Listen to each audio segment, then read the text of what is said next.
We often view the rainbow as an arch with discrete colors: red, orange, yellow, green, blue, indigo, violet. It is as if we take the rainbow apart, force a name on each of its pieces, as if it is either red or orange or yellow, yellow or green, as if there is no in-between. However, if you look closely enough, the colors of a rainbow are more than just red, orange, yellow, green, blue, indigo, and violet. A rainbow is a spectrum of light in which colors are blended together, including the colors that we can see.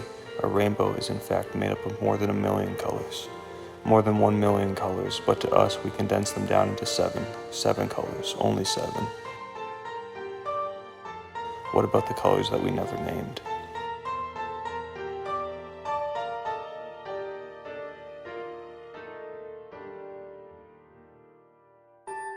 Catching a rainbow is not something so rare.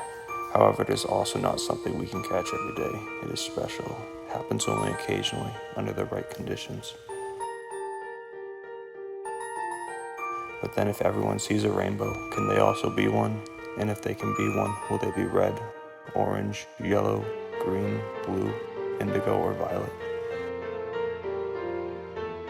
Or will they be a rainbow?